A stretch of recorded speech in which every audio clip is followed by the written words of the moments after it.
Everybody, Scorpion here. Somebody say blender? Let's see what it looks like. We're also going to do this little remote to a toy. Y'all stay tuned. Rock bottle on the track, boy.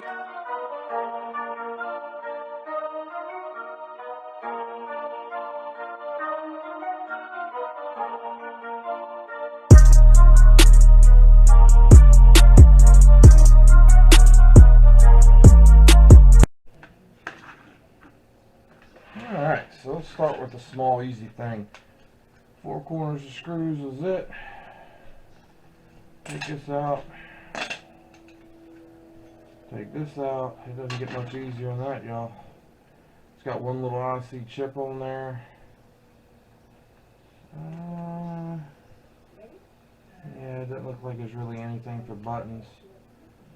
So it's a low grade board. Doesn't really weigh anything. Most of it's trash, which is what I figured.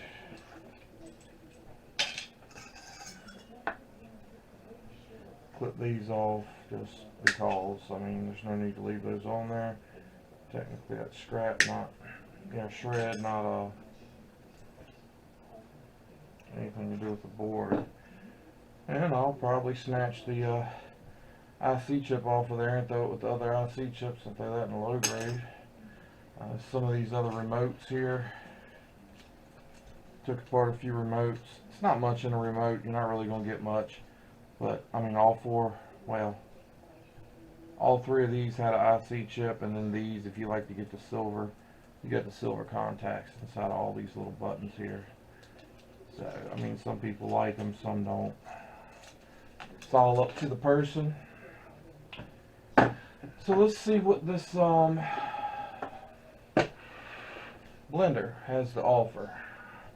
Now, this is an old school blender. Took the 3 screws out the bottom already.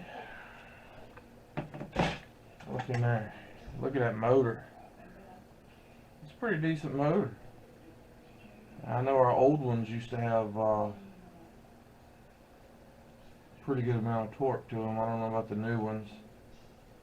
All these are brass, you can see. All those are definitely brass, there's no question about it. So y'all give me just a little bit. I'm going to see if I can't find something to finish getting this motor out, and I may just go ahead and cut these wires out. A lot of people go ahead and cut this off. I'll wait, try to cut it up here kind of close so I can get it in one piece instead of 2 or 3. But yeah, so I'll bring y'all back once I've done most of the work. So I might have got a little carried away and did pretty much everything. But being that this is older, as you can see, some of that nasty stuff that gets blended gets in there. But everything's kind of, bigger. So with that said, you got a pretty decent stack of bolts and washers here. Of course, it's just shred. It ain't worth much, but it adds up. I mean, this thing's getting heavy. Your wire that goes in, I cut the end off because that's brass. Pull those out later. This is your wire that ran from the wall to the unit.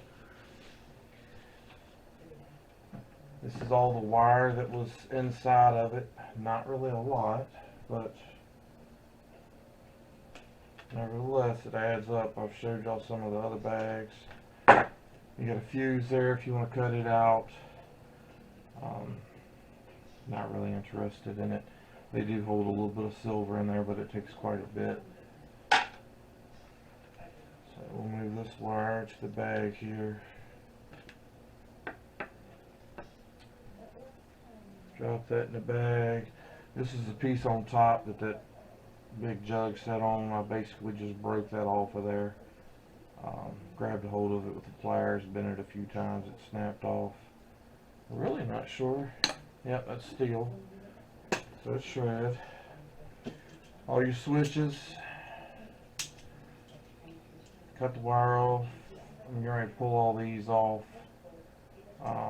If you look through, you've got brass showing here, so you can pop this apart, same on the other side, and get the rest of those brass connectors out.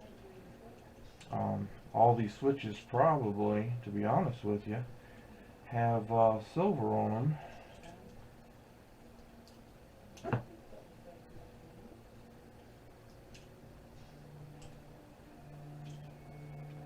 Trying to get this piece of tape off here and see if it might just miraculously release this whole piece and not have to be something you have to fight with.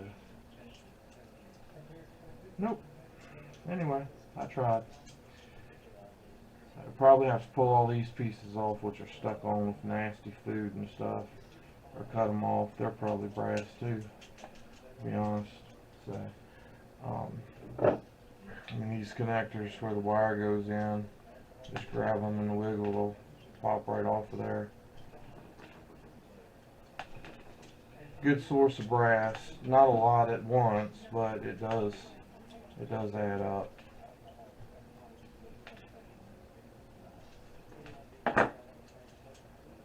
So y'all give me a second. Let me see if I can pop this apart, and I'll bring y'all back. This is the motor that come out of it. You can just see the copper windings in here. It doesn't want to release. It's got a piece on the other end.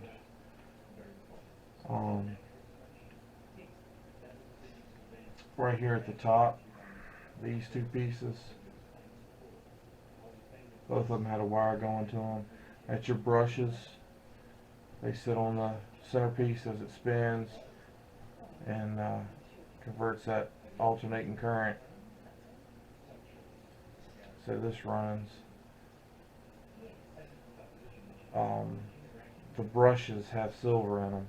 You can crush those down, add a flux to it, put it in a forge, melt it into a liquid, pour it into an upside down pyramid, basically so the bottom is the small part and it gets bigger as it comes up, and your precious metals will flow to the bottom of that pyramid. So once it cools, you can flip that pyramid over and knock that chunk out and just knock the tip off of that, and your precious metals are contained in that. Takes some practice to learn your fluxes and stuff. I've done some research on it, but I have not gotten into doing that quite yet. But I have a forge, so it's probably going to happen, and there'll be videos on it. But anyway, y'all give me a minute. I'll see if I can't get this to release, so I can show y'all what the inside of the motor looks like, and see if I can't get that open.